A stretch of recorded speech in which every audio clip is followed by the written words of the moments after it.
Good morning to friends.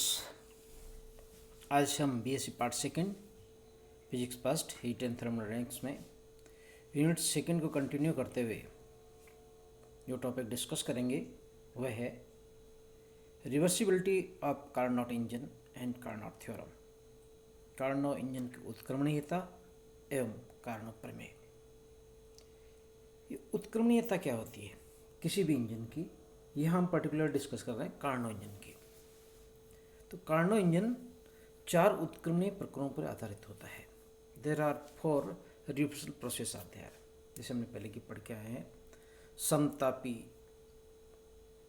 विस्तारण, प्रसार, रुद्धोष्म प्रसार, फिर समतापी संकुचन, रुद्धोष्म संकुचन। ये चारों के चारों प्रक्रम उत्क्रमणीय होते हैं और यह एक आदर्श इंजन है तथा उत्क्रमणीय प्रक्रम की सभी शर्तों की पालना करता है। अतः कार्नोट इंजन एक पूर्णतः उत्क्रमणीय इंजन है। यानी यदि इस प्रोसेस को हम रिवर्स करते हैं किसी भी स्टेज पे, तो यह वापस वही स्टेज प्राप्त होती है जो प्रारंभ में थी। इसलिए कार्नोट इंजन एक उत्क्रमणीय इंजन कहलाता है। Now the second and that important topic is that is Carnot theorem. What is the Carnot theorem? Statement क्या है इसके, देखिए। कार्नोट इंजन के विश्लेषण से प्राप्त निष्कर्ष हमने जो निकाले थे वो क्या है कि निश्चित स्रोत एम सिंक के तापों के मध्य कार्यशील एक उत्क्रमणीय कार्नोट इंजन की दक्षता अधिकतम होती है। मीन्स यदि हम टेम्परेचर और किसका, सोर्स एंड सिंक का, दोनों को फिक्स कर दें तो उनके मध्य जो इंजन होगा रिवर्सिबल कार्नोट इंजन, उसकी एफिशिएंसी मैक्सिमम होती है। यानी बाकी सब इंजन की एफिशिएंसी इससे कम होती है, या यूँ कहें कि सबसे हाईएस्ट जो है एफिशिएंसी वो रिवर्सिबल कार्नोट इंजन की होती है तथा यह कार्यकारी पदार्थ पर निर्भर नहीं करती है। It does not depend on the nature of the active medium. जो आपने काम में लिया, आइडियल गैस लिया, जो भी काम में लिया आपने, उस पर निर्भर नहीं करता। यह केवल उन ताप पर निर्भर करता है जो सोर्स एंड सिंक की होती है। यानी इस कार्नोट प्रमेय के 2 भाग हो गए। पहला भाग, किन्हीं 2 दिए गए नियत तापों के मध्य कार्य कर रहे किसी भी ऊष्मा इंजन की दक्षता उन्हीं तापों के मध्य कार्य कर रहे उत्क्रमणीय कार्नोट इंजन की दक्षता से अधिक नहीं हो सकती। यानी हमने टेम्परेचर फिक्स कर दिए किसके, सोर्स एंड सिंक के, तो इनके मध्य बहुत सारे इंजन कार्य कर रहे हैं मान लो, तो जो सबसे हाईएस्ट जो एफिशिएंसी होगी वो रिवर्सिबल कार्नोट इंजन की होगी। बाकी जितने भी इंजन होंगे उन सब की दक्षता इससे कम होगी। ये हमारा पहला पार्ट है इस कार्नोट थ्योरम का। सेकंड, 2 नियत तापों के मध्य कार्य करने वाले समस्त उत्क्रमणीय इंजनों की दक्षता समान होती है। यानी सोर्स एंड सिंक के यदि टेम्परेचर हमने फिक्स कर दिए तो उनके मध्य जितने भी इंजन होंगे सब रिवर्सिबल इंजन होने चाहिए, उनकी दक्षता समान होती है, चाहे कार्यकारी पदार्थ की प्रकृति कुछ भी हो। It does not depend on the nature of the active medium. यानी दक्षता केवल ताप पर निर्भर करती है, कार्यकारी पदार्थों की प्रकृति पर नहीं करती है। Now we want to prove it. तो हमें इसके 2 प्रूफ करने पड़ेंगे, 2 पार्ट है, तो दोनों को अलग अलग प्रूफ करते हैं। पहला भाग ए की उत्पत्ति, proof of the part A. क्या था कि कार्नोट इंजन की दक्षता, रिवर्सिबल कार्नोट इंजन की दक्षता सबसे हाईएस्ट होती है, यानी बाकी सब इंजन की दक्षता इससे कम होती है। एक ही बात है। तो कैसे करते हैं आइए देखते हैं। कार्नोट प्रमेय के प्रथम भाग को सिद्ध करने के लिए 2 नियत तापों के मध्य एक उत्क्रमणीय इंजन आर एवं एक अनुत्क्रमणीय इंजन, एक रिवर्सिबल इंजन आर है, दूसरा इरिवर्सिबल इंजन आई है। I is use for irreversible engine. Source का ताप T1 तथा सिंक का ताप T2 है। इंजनों द्वारा प्रति चक्र किया गया कार्य समान होता है। सब जानते हैं कि जो पर्टिकुलर साइकिल होगा उसमें टेम्परेचर समान आएगा। फिगर्स में देखिए कि हमने एक सोर्स माना है, हीट सोर्स ऊष्मा स्रोत, टेम्परेचर T1 के पे है।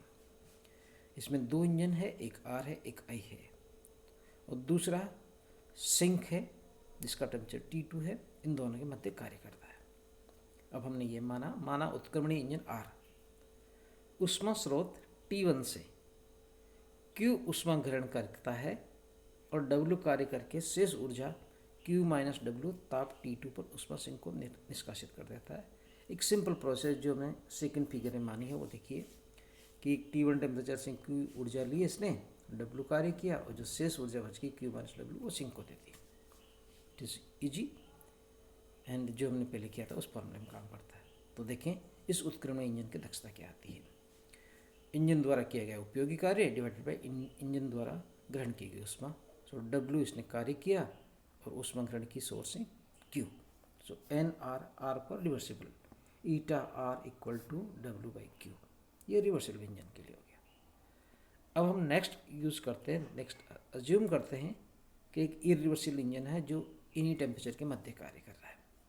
माना कि एक अनुत्क्रमण इंजन आई इरिवर्सिबल इंजन ऊष्मा स्रोत T1 पर Q डैश ऊष्मा ग्रहण करता है, समान कार्य W करता है जितना पहले उसने किया था, और जो शेष ऊर्जा बच जाती है Q1 माइनस डब्ल्यू वो सिंक T2 को निष्कासित कर देता है। उसी तरह से यदि फिगर बनाएं तो वही T1 T2 के बीच में इस बार हमने इरिवर्सिबल इंजन मान लिया है। कार्य करता है W, ऊर्जा ग्रहण करता है Q dash. So eta I equal to W by the Q dash. अब मान लेते हैं कार्नो इंजन के कथन के विपरीत सपोज किया हमने। कार्नो इंजन कहता है कि उत्क्रमण इंजन की दक्षता अधिक होती है, हम इसका उल्टा मान रहे हैं। कार्नो इंजन प्रमेय के कथन के विपरीत अनुत्क्रमण इंजन की दक्षता एन ईटा आई उत्क्रमण इंजन की दक्षता ईटा आर से अधिक है, हमने उल्टा माना इसका। Eta I greater than an eta R and this is W by the Q dash greater than the W by Q. So क्या रिजल्ट मिलता है इसमें, इस देखिए इस इक्वेशन थर्ड को हम रीअरेंज करें तो Q dash is less than Q, यानी Q बड़ा है Q डैश से, जिससे Q माइनस Q डैश एक धनात्मक राशि प्राप्त होती है। अब चूंकि इंजन R एक उत्क्रमण इंजन है, अतः इसे विपरीत क्रम में रिवर्स ऑर्डर में चलाने पर एक रेफ्रिजरेटर की तरह कार्य करता है। जैसे हमने पहले पढ़ के आए कि एक रेफ्रिजरेटर जो सिंक की एनर्जी लेता है और सोर्स को ट्रांसफर करता है, परंतु इस पर कार्य करना होता है तो ये रेफ्रिजरेटर की तरह कार्य करने लगता है। उत्क्रमणीय इसलिए हो सकता है ये, आई को नहीं कर सकते क्योंकि वो अनुत्क्रमणीय है। यदि दोनों इंजनों को आई व आर को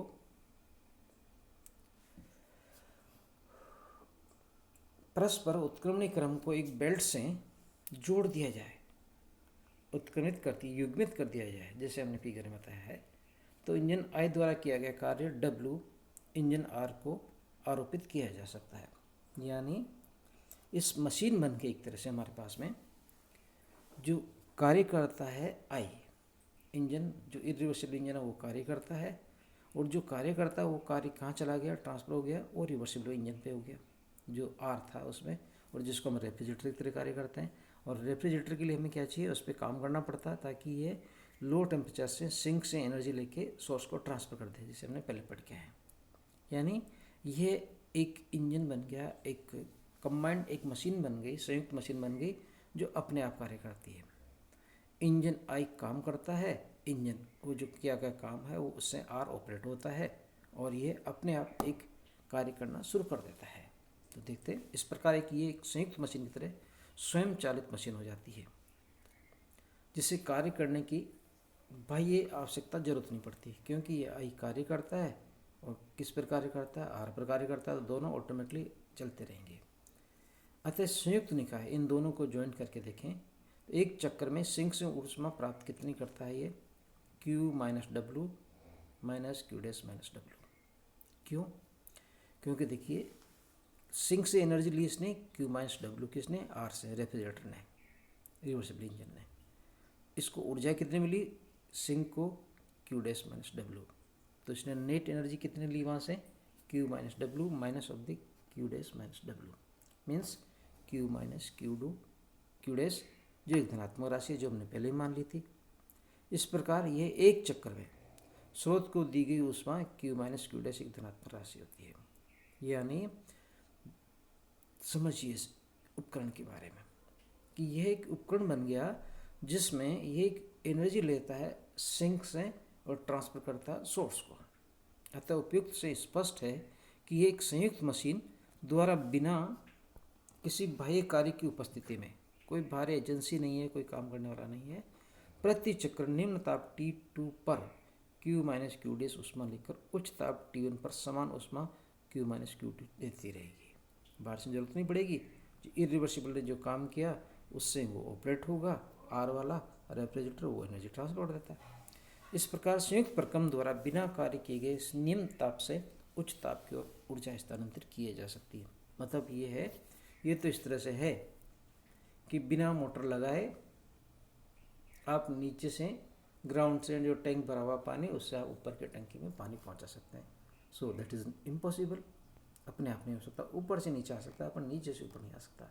और हमने जो ये सिद्ध करके जो मान के चले हैं वो रिजल्ट ये देता है कि ये सिंक से टेम्परेचर लेता है बिना किसी बाहरी कार्य किए गए और सोर्स को ट्रांसफर करता है। इसलिए यह परिणाम ऊष्मागति के नियमों के विरुद्ध है। क्योंकि उपरोक्त परिणाम इस अवधारणा से प्राप्त होता है कि अणु उत्क्रमणीय इंजन की दक्षता समान तापों के मध्य स्थित उत्क्रमणीय इंजन की दक्षता से अधिक है। ये हमने माना था कि eta I is greater than eta R, और वो यहाँ की गलत हो गया क्योंकि ये संभव ही नहीं हो सकता नीचे से ऊपर अपने आप एनर्जी ट्रांसफर हो जाए। सो हमारे जो कॉन्सेप्ट माने थे हमने वो गलत है। Eta I is greater than eta R. इससे सिद्ध क्या होता है कि दो नियत तापों के मध्य कार्य करने वाले अणु उत्क्रमणीय इंजन की दक्षता उत्क्रमणीय इंजन की दक्षता से अधिक नहीं हो सकती। क्योंकि जो हमने सोचा था वो गलत था। हमने सोचा था उत्क्रमणीय इंजन की दक्षता कम होती है, यहाँ यह आ रहा है कि उत्क्रमणीय इंजन की दक्षता अणु उत्क्रमणीय इंजन की दक्षता से अधिक होती है। यानी सबसे हाईएस्ट जो एनर्जी है, एफिशिएंसी है, वो उत्क्रमणीय इंजन की होती है। ये पहला प्रूफ कंप्लीट हुआ। सेकंड देखते हैं, भाग वेग की उत्पत्ति। क्या था कि दक्षता केवल तापों पर निर्भर करती है, T1 T2 पर, यानी समान तापों के मध्य कार्य करने वाली सभी इंजनों की दक्षता समान होती है irrespective of the active medium.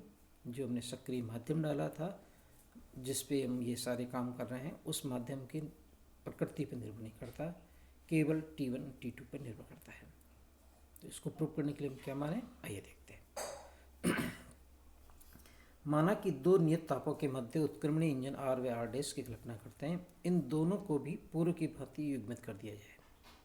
अब हमने क्या किया, पहले हमने एक उत्क्रमणीय इंजन काम में लिया था, एक अनुत्क्रमणीय लिया था। अब हमारे पास में दोनों इंजन उत्क्रमणीय है। इन दोनों को हमने उसी तरह से जोड़ दिया। आर डैश हमारा अनुत्क्रमणीय इंजन की जगह रिप्लेस हो गया, आर हमारा जो था वो पहले की जैसे जुड़ा हुआ, और ये एक संयुक्त मशीन बन गई। सेम वही स्टाइल।